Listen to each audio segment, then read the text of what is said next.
तो आज हम पढ़ने जा रहे हैं चलना हमारा काम है, जो शिव मंगल सिंह सुमन जी ने लिखी है। हम पहले पैरे से स्टार्ट करते हैं। गति प्रबल पैरों में भरी, फिर क्यों रहूं दर दर खड़ा।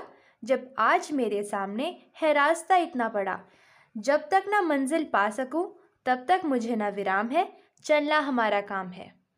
अब इस पहले पैरा में उन्होंने क्या बता रखा है? कवि बता रहे हैं कि मेरे पैरों में तेज चलने की शक्ति भरी हुई है, फिर मैं क्यों जगह जगह खड़ा रहूं। जब मेरे पास मेरे पैरों में इतनी ज़्यादा शक्ति है तो मैं एक ही जगह क्यों रहूं। वो बताना चाह रहे हैं जब हमारे पास इतना कुछ है तो हमें कुछ करना चाहिए।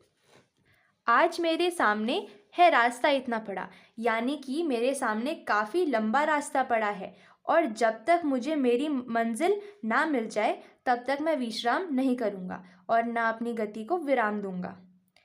अब इन्होंने बोल रखा है जैसे आपने लाइन देखी, जब तक ना मंजिल पा सकूं तब तक मुझे ना विराम है, चलना हमारा काम है। जब तक वो कवि अपनी मंजिल तक नहीं पहुंच जाएंगे तब तक वो रेस्ट बिल्कुल नहीं करेंगे एंड मेहनत करते रहेंगे, तब तक करते रहेंगे जब तक उनको वो चीज़ मिल ना जाए। चलना हमारा काम है। जीवन में आगे चलना ही हमारा काम होता है। अब हम सेकंड पैरा में आते हैं। कुछ कह लिया कुछ सुन लिया, कुछ बोझ अपना बट गया, अच्छा हुआ तुम मिल गए, कुछ रास्ता ही कट गया।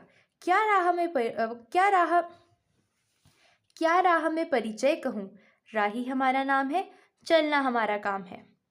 अब देखो, कवि बता रहे कि रास्ते में जब एक दूसरे से कुछ कहना सुनना हो जाता है तो काम का बोझ कुछ कम हो जाता है। किसी साथी के मिलने से रास्ता अच्छी तरह से कट जाता है, यानी कि आपने रास्ते में जा रहे हैं, आपको कोई अपना साथी मिल गया तो आपका जो बोझ होता है किसी भी काम का वो कम हो जाता है। राह में अपना परिचय कैसे दूं, क्योंकि राह में चलने वाले प्रत्येक व्यक्ति का परिचय राही होता है, इसके अलावा और कोई परिचय नहीं हो सकता। क्योंकि वो बोलना चाह रहे हैं मैं अपना परिचय कैसे दूं, क्योंकि जो राह में चलते हैं उनको राही बोलते हैं, तो मैं अपने को राही ही तो बोलूँगा, तो चलना ही हमारा काम है। अब हम थर्ड पैरा में आएंगे। जीवन अपूर्ण लिए हुए, पाता कभी खोता कभी, आशा निराशा से घिरा, हंसता कभी रोता कभी। गति मति न हो अवरुद्ध, इसका ध्यान आठों याम है, चलना हमारा काम है। आठों याम का मतलब क्या होता है? 8 पहर। अब देखो, जो ये लाइन दे रखी है जीवन अपूर्ण लिए हुए, अब देखो कवि ने जीवन को अपूर्ण इसलिए कहा है क्योंकि जीवन में सभी चीज़ें हमें नहीं मिल सकती, कोई ना कोई चीज़ ऐसी होती है जो हमें नहीं मिल पाती है। पाता कभी खोता कभी, यानी कि ईश्वर की, देखो ईश्वर की जो इच्छा होती है, ईश्वर की इच्छा के सामने हमारी इच्छा का कोई भी मूल्य नहीं होता, कोई भी वैल्यू नहीं होती, क्योंकि ईश्वर की इच्छा हमसे ज़्यादा बढ़कर होती है। कभी हमें सब कुछ प्राप्त हो जाता है और कभी जो हमारे पास होता है वो भी नष्ट हो जाता है। इसलिए हमारा जो जीवन है आशा निराशा से घिरा रहता है। जैसे ये लाइन दे रखी है, आशा निराशा से घिरा, यानी कि हमारा जीवन आशा और निराशा से घिरा हुआ है। हंसता कभी रोता कभी, यानी कि कभी मनुष्य अपनी खुशियों को प्राप्त कर कर हंसता है और कभी अपने दुख में रोता है।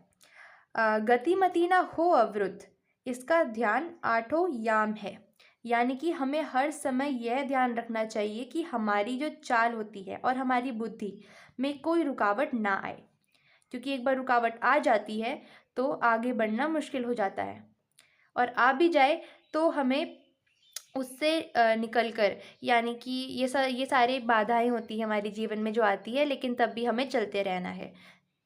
अर्थात दुख के समय हमारी गति ना रुके तथा हमारी बुद्धि क्षीण ना हो जाए, और हमारा एक ही काम है, चलते रहना। अब हम फोर्थ पैरा पढ़ेंगे। इस विशद विश्व प्रवाह में किसको नहीं बहना पड़ा, सुख दुख हमारा ही तरह किसको नहीं सहना पड़ा।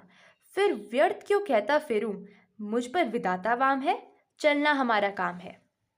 तो कवि इसमें हमें बताना चाह रहे कि ये इतना बड़ा संसार है, इस बड़े संसार के प्रवाह में सभी को बहना पड़ता है और हमारी तरह सभी को सुख दुख सहना पड़ता है। कोई सुखी होता है तो उसी तरह कोई दुखी होता है, और कुछ भी हो सकता है किसी के साथ भी।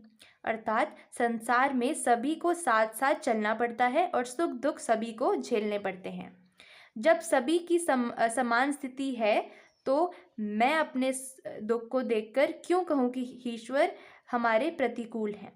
यानी कि इसमें कवि बताना चाह रहे हैं, जब सभी की समान स्थिति है, इस पूरी दुनिया में सबको दुख झेलने पड़ रहे हैं and at the same time सुख भी झेलते हैं, तो वो बोलना चाह रहे हैं जब सभी की समान स्थिति है, तो मैं अपने दुख को देखकर क्यों कहूँ कि ईश्वर हमारे प्रतिकूल है। हमारा सिर्फ चलना काम होता है, यानी कि सबको ही सुख मिल रहे हैं, सबको ही दुख मिल रहे हैं, यानी कि हम सबकी एक समान स्थिति हो रखी है। ईश्वर ने सब कुछ सबको बराबर दे रखा है। वाम का मतलब विरुद्ध होता है, यानी कि मैं आपको एक लास्ट बार समझा देती हूँ इस लाइन का मीनिंग, क्योंकि बहुत सारे बच्चे इसमें कंफ्यूज हो जाते हैं। इसमें सिंपल तरीके से कवि बोलना चाह रहे हैं कि हमारी इस धरती में सबकी एक ही समान स्थिति हो रखी है, तो अगर मेरे पे दुख आए तो मैं ये क्यों बोलूँ ईश्वर से कि आप मेरे विरुद्ध हैं।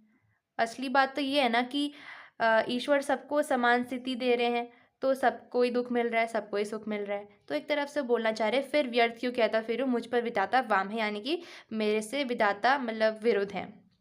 अब हम 5th पैरा पढ़ेंगे। मैं पूर्णता की खोज में दर दर भटकता ही रहा, प्रत्येक पग पर कुछ ना कुछ रोड़ा अटकता ही रहा, पर हो निराशा क्यों मुझे, जीवन इसी का नाम है, चलना हमारा काम है।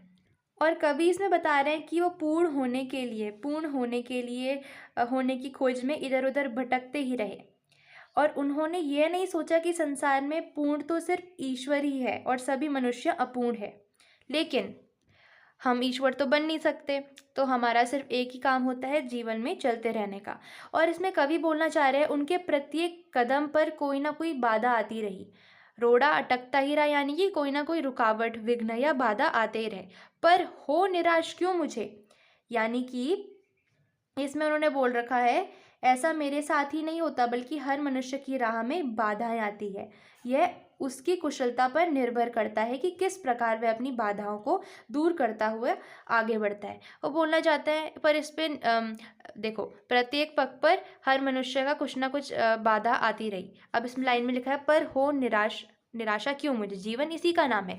लेकिन वो निराश क्यों हुए, क्योंकि सबके साथ ही हो रहा है ये, और जीवन इसी का नाम है। जिसके सामने कोई विघ्न आ गया, बाधा आ गई या रुकावट आ गई, उसने उसको पार कर लिया, वो आगे चलता रह रहा, तो इसी को जीवन कहते हैं, और वही इंसान सफल होता है।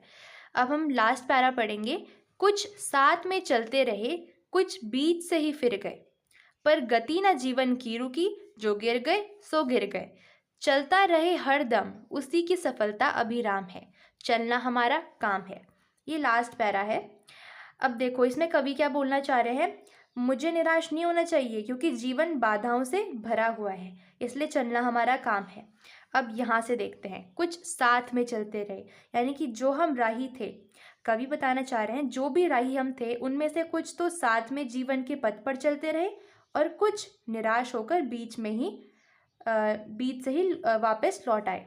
लेकिन जीवन की गति अभी भी रुकी नहीं है, अनेक राही इस पथ पर अभी भी चल रहे हैं, जो गिर गए वो गिर गए, अर्थात उनका जीवन समाप्त हो चुका है, उनका जीवन खत्म हो चुका है, क्योंकि वो राह के बीच में ही रुक चुके हैं। अब वो आगे अपना मतलब डिस्टेंस कवर नहीं कर सकते हैं। जिनका जीवन शेष है वे चलते रहे, जो हर वक्त चलता रहा उसे सफलता का सुख प्राप्त हुआ। कहने का तात्पर्य है कि निरंतर परिश्रम करते रहने से सफलता अवश्य मिलती है। इसका मतलब है जो हमेशा परिश्रम करेगा तो एक ना एक दिन वो उसको सफलता ज़रूर मिलेगी। और मतलब इसका यही मतलब है कि एक राह है समझ लो, तो वहाँ पर एक राही चल रहा है, जो राही बीच में रुक गए तो उनका जीवन वहीं ख़त्म हो जाएगा, वो असफलता प्राप्त करेंगे। लेकिन जो राही चलते रहे और आखिर में पहुंच ही गए अपनी मंजिल तक तो उनको सफलता प्राप्त हो जाती है। तो निरंतर परिश्रम करते रहने से ही सफलता मिलती है और वह सुख देती है, इसलिए हमें हमेशा चलते रहना चाहिए, कभी भी बीच में रुकना नहीं चाहिए। क्योंकि अगर आप एक बार बीच में जीवन में रुक गए तो आप समझ लेना आपने असफलता प्राप्त कर ली है, और अब आप इस राह में एक राही बनकर आगे नहीं चल पाएंगे। तो एक तरफ से इस कविता में हमें ये बता रखा है हमें जीवन में हमेशा चलते रहना चाहिए, चाहे कितने भी हमारे जीवन में बाधाएं आए और कुछ भी आए, और अगर बाई चांस आ भी जाए तो हमें उनसे लड़कर उनका सामना करना चाहिए और उसके बाद अपना राह वापस की तरह मतलब उसमें चल लेना चाहिए और उसी से सफलता प्राप्त होती है। एंड यही बता रखा था इस पूरी कविता में। तो धन्यवाद। Like, share and subscribe.